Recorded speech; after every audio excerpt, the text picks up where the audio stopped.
Folks, today I owe you 3 prospects. I asked you for your favorites. We're going to go over them. Y'all like some small school kids, so we're doing a little bit of a small school sleeper thing here on the Locked On Vikings podcast.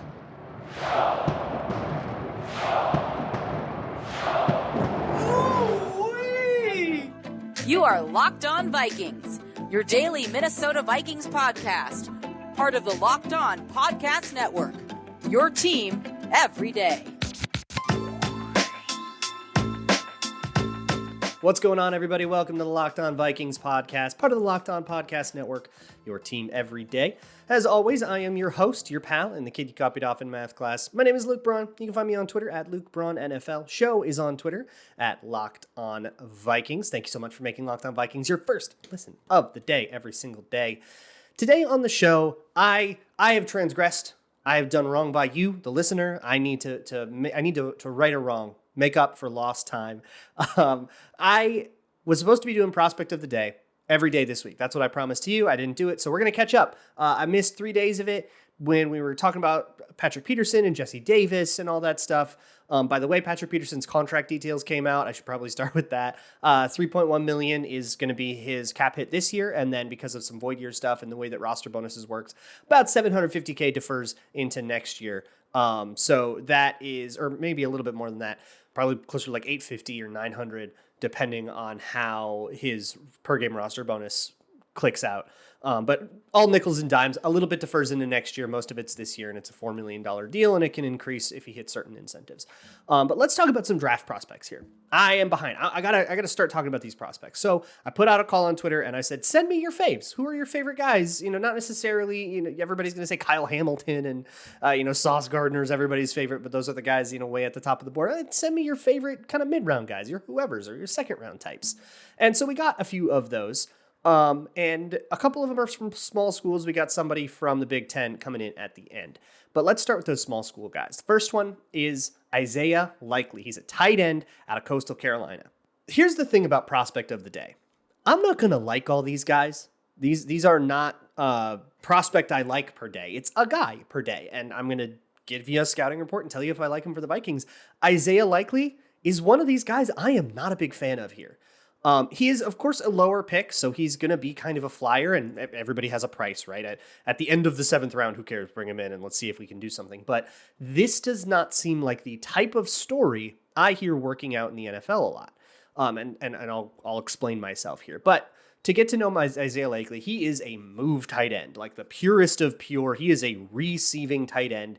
He's, 6'5", 245 pounds, though. That is so lean and light for a tight end. That is very, very small. And I don't want to overreact to the size. If he had like a streak of blocking and stuff like that, and the next guy we're going to talk about kind of has this, where he didn't weigh the way you wanted him to weigh, but he might have shown some things on tape that make you feel a little bit more comfortable with it. Isaiah Likely is not that. He just does not block. They just didn't ever have him block except in like the second level, as they gave him the same assignments you give wide receivers. That's a problem. We got to see this guy block. And you might think, well, why does he have to block? Why can't he just be a passing tight end? Who cares about the run game? Just make him a passing tight end. And sure, right? Then make him a wide receiver. But if you wanted to really make him a wide receiver, he ran a 4.840, 7.393 cone. That is tested athleticism that just does not fly for a wide receiver. That's not even that great for a tight end. That's below average for a tight end, and it's terrible for a wide receiver. You can't just put this guy outside. You have to put him in line. And the problem is, if you have a move tight end that comes in line, he's either a liability or a tell. If you're running with him, he's a liability. And if you say, well, we just won't run when he's on the field, then the defense is going to figure that out, and now he's a tell. It feels like I'm looking at if Tyler Conklin couldn't block. And that was it, right? And it's just, that's not a very exciting guy. There's got to be somebody better on the board to take. So here's the deal about this, though. Every prospect in the entire world of all drafts, you can talk yourself into. And look, post-draft, you're going to see it. You're going to see fans of every team say, well, we're going to talk ourselves into this guy. And if this guy just gets this, he's going to go. And if that guy just gains a little weight, and if he learns how to do this, and everybody was actually a great pick if you just do the thing he needs, right? And I might even do it a little too. So let's go down that path. And a lesson that I have learned is kind of how to catch yourself doing that. And you can talk yourself into any prospect by characterizing his flaws as, well, if he could just overcome it, if he could just figure out how to beat this or beat that, he can be good. And for Isaiah Likely, it's if you can bulk him up a little and teach him how to block, you've got a really complete tight end with really good routes and great catch point stuff and all that. He's a very good pass catching tight end at Coastal Carolina. He has the skills to be a pass catcher. The thing is, I mean, you've got the small school thing. I'm never that bothered by it, but it's part of it. So being at Coastal Carolina you're gonna have a strength of competition concern and all that. But more so, there is not enough versatility in skill set where like your tight end is supposed to be your versatile piece. He is not a versatile piece. And to get him on the field, he has to be at least good enough at blocking to justify putting him on an NFL field. If he couldn't block in line at Coastal Carolina, he sure as hell can't in the NFL. And so I'm worried about him seeing playing time. And this is the lesson of how to stop yourself from talking yourself into every prospect, is to say, what is the world where he succeeds? What does it look like? And then along that path, am I kind of projecting any things that are like sort of unrealistic or rare to happen? He has to gain probably 20 pounds. That's pretty rare. I mean, it happens, sure. You get a good strength program, give him some peanut butter sandwiches at 3 a.m. and let's do this. It could happen. He's also got to do that without losing any of his route running and stuff. And look, it's not really based on athleticism. It's more about technique and stuff. So I actually don't feel too bad about that. And then he has to learn how to block from scratch. And of all the things, that's the one that concerns me the most. You don't just take a guy who has never done this and just teach him like run blocking in the NFL. He's got to kind of come in already having a base for that. You can't just do that in 3 weeks of training camp and call it a day. So that's where I'm concerned, is he has to learn how to block and he has to get the weight necessary to learn how to block. And there is an off chance that when he does all of that, it might mean he's a lesser receiver than he came out as.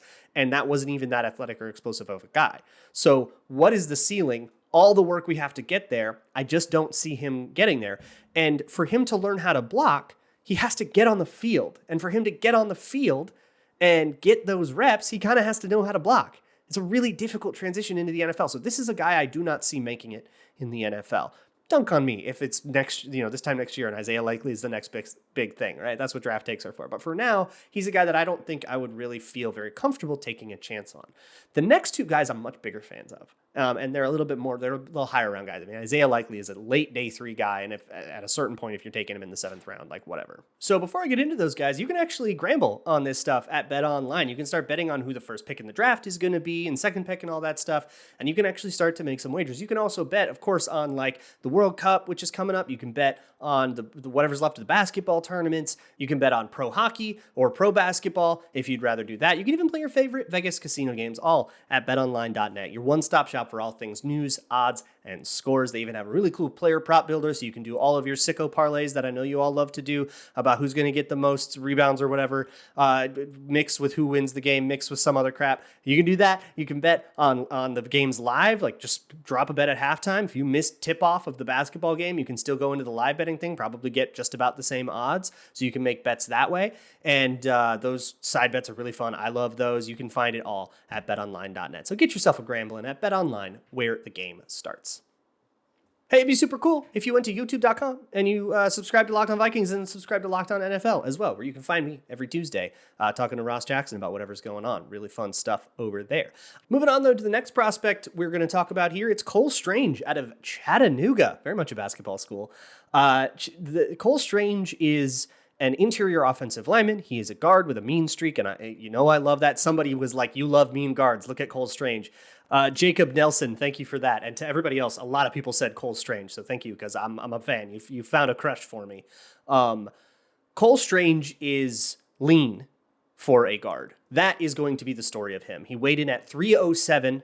It's a problem. Garrett Bradbury is 304, and he plays center. It's a bigger problem at guard to be 307. So it's like we're signing up for more Garrett Bradbury. But that kind of thing doesn't bother me. You're not going to find a problem with that here on this podcast, the last place where we defend Garrett Bradbury sometimes.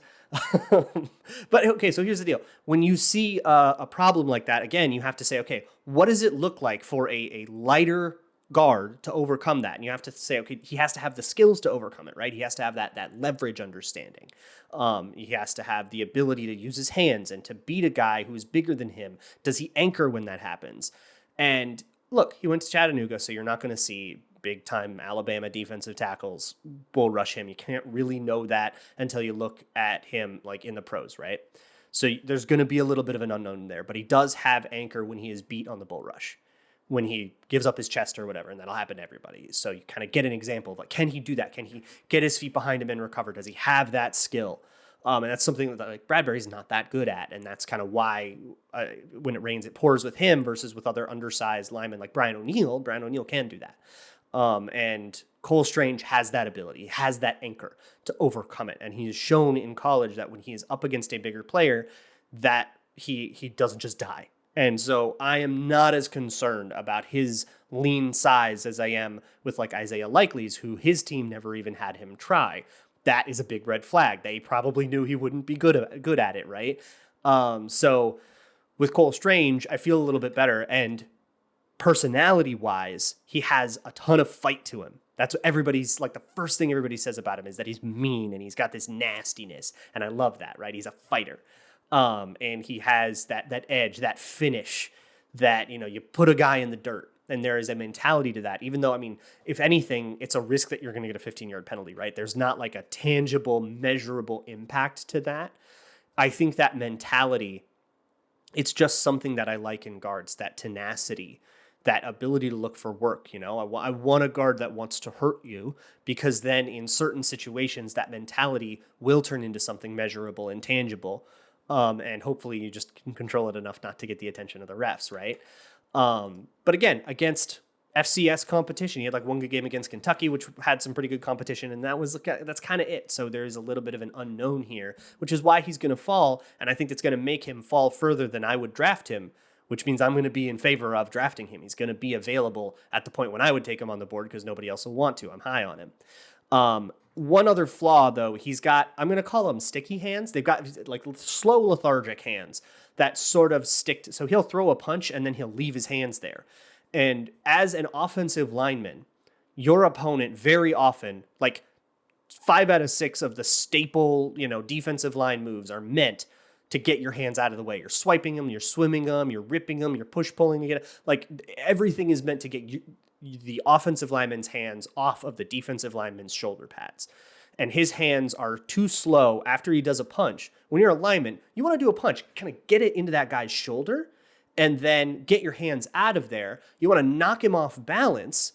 And I think what Cole Strange wants to do is then finish from there. And so he keeps his hands on and he keeps pushing. And it gives the lineman a chance to swipe his hands off and get back into the rep. Whereas if you just get that punch and you've knocked that lineman off balance, his timing is broken and he's going to have to start from scratch. He has basically lost the rep from there. And you're going to be able to really easily fight him to a stalemate from there. You won't be able to pancake him.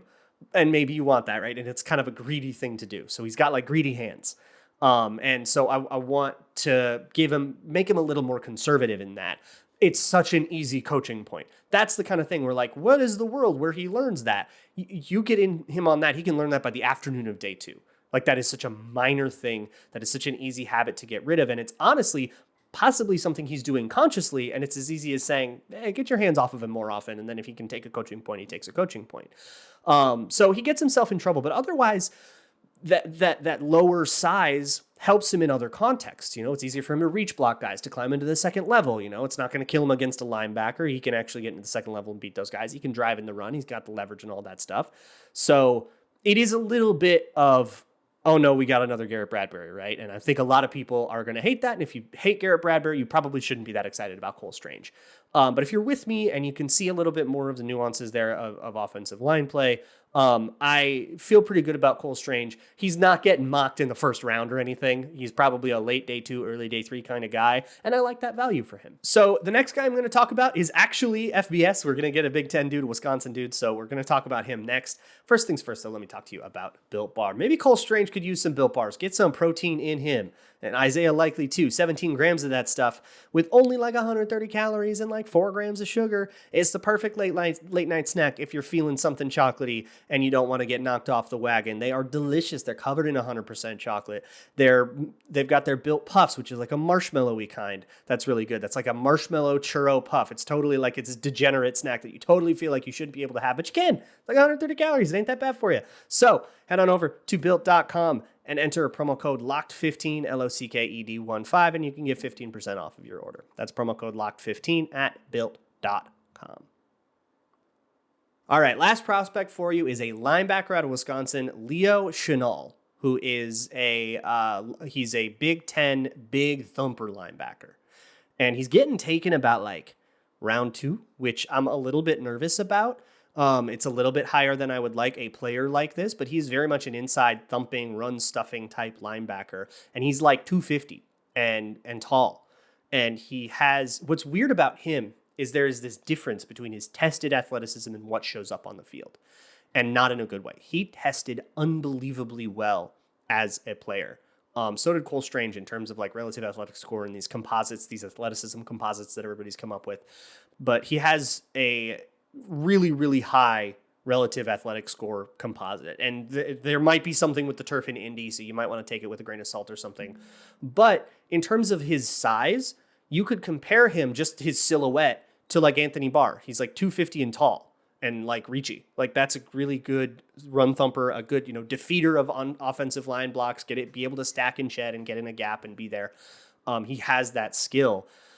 And he has a lot of athleticism and explosion and agility. And you think, good 40 and stuff. You'd think he's the kind of guy who can line up in the middle of the field right over the center and then get out to the flat and stop a running back or go sniff out a screen or something like that. But that's not what shows up on his tape. So what does this tell you, right? His athleticism and the tests don't match the skill set he has on tape. And he plays slower than he is. That is a concern that for me, I would have to, and if the Vikings actually pick him, I would really dive into tape a lot deeper and discover why that is. But for now, I'll leave you with some hypotheses. Either he's slow to read. That doesn't really match his scouting report. It seems like everybody really likes that, thinks that's a strength of his, so I would doubt it. Or he just doesn't have the right hip flipping technique to really go and attack. He also might be slow to commit. This is another thing where you strafe a little bit too much, you give up a few too many steps, and it looks like you're late to the play and you're slow to everything, when in reality, you were just playing it a little too safe. And it was a mental thing, and that's a coaching thing, and that's the kind of thing that maybe you can get out and say, hey, be aggressive. Go get that play if you see it. Go shoot a gap if you see it. That is another hypothesis. So you got to look and see, what is the problem there? Why isn't he getting out to the edge in the way that his athleticism says he should be able to?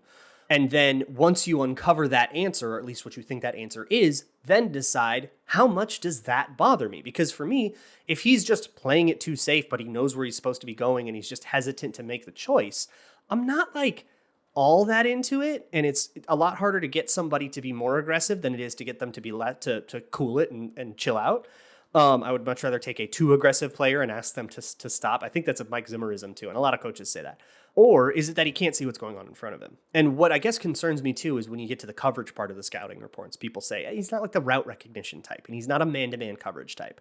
For the Vikings, that's not a huge deal because a lot of what the interior linebacker does in passing reps, especially in rundown situations, is play like a rat zone, which is you just kind of read the quarterback's eyes and you just kind of lurk over the middle of the field and you try to jump something. But there is a little bit of route recognition that has to go into that. So you got to see, is that something as well? So he is somebody that right now, just off of the quick look at his scouting reports, I see him as more of a third-round guy, and he's currently getting mocked as a second-round guy. So that's a little rich for my blood, and I would let somebody else do that unless he falls to the third round, then I'm happy with it. But that is very cursory and very subject to change at this still. We're like a month out from the draft. It's more like I don't want to try to grade these guys and give you, well, I think he should be the 110th prospect. I would rather give you a pile of traits. I report, you decide. And the pile of traits is, all right, he's got this great size. He's got great tested athleticism. He seems like this really explosive dude that could totally be a superstar if he could figure it out. And yet that isn't showing up on the field. What is happening there? And if that doesn't get figured out, what you have is a big run thumper and an old school type of linebacker that NFL defenses don't really have a use for anymore. The kind of guy that would look excellent, that would be an absolute superstar if he played in 1994. But that's not the kind of league that we live in anymore. So that's, with all of these guys, That's how, and with all of these draft prospects, as we get really into earnest draft season, a lot of new listeners and people who haven't been around for previous draft seasons, this is how I do the draft. I'm not giving you big boards and stuff. I'll give you one at like the very end, but you get to see my process as it unfolds. So that means that I'm talking through these guys as a pile of traits. And where does that pile of traits go, in my opinion, versus where is it going in everybody else's opinion? And then that's how I decide if I'm into them or not. Again, anybody, give me Cole Strange in round 1, even though I'm a big fan of him. I'm not that big a fan of him, right? Nobody is. Give me him in round 6, and oh my God, it feels like we committed robbery. But as we learn more about these players, and I'm going to learn a lot more about players after the draft when I know who the Vikings actually have, and then I can kind of justify spending an entire day on it. What we have to do, and I'll leave you with this, what we have to do is leave ourselves open to change our mind from the first thing we thought. My first impression of Isaiah Likely is a no. Nope, he's Tyler Conklin, but he can't block, and I have no interest in putting that on my football team. Maybe as an undrafted guy, he could be a camp body, but that's the way I see that pile of traits right now. No matter where he's getting mocked, he seems like a guy that doesn't make a 53-man roster right now. And if he doesn't make a 53-man roster, how do we get him the bulk that he needs to become a guy that makes a 53-man roster? What is the path to him actually seeing snaps? And I don't see a very likely one right now, no pun intended. So he's out for me, and I'm getting a priority free agent grade on him, But if the Vikings take him, and then I look into it, maybe my mind changes. Maybe I am emboldened. What I don't want to do is get bogged down in what round did I say he should be versus where that is, and I don't want to get bogged down in the quantifying before I'm done qualifying. I want to explain he's a move tight end that's too small but has good route running technique, and he can't block. That's what he is. And you decide for yourself. Maybe that for you is more exciting, and you put a 4th round grade on it, and I'm going to put a priority free agent grade on it. That's all kind of up to us individually. And I don't want you to focus on what that particular grade is for me. That's how we're going to do this. So next week, we will go into more draft stuff. I'm going to have a mock draft on Mock Draft Monday. Might even do a big old seven rounder because we only have like 4 or 5 weeks before the actual draft itself happens. So it's time to really get into it, which is always very, very exciting. If there's any news, of course, we'll talk about that as well. I'll make sure to get that out of the way.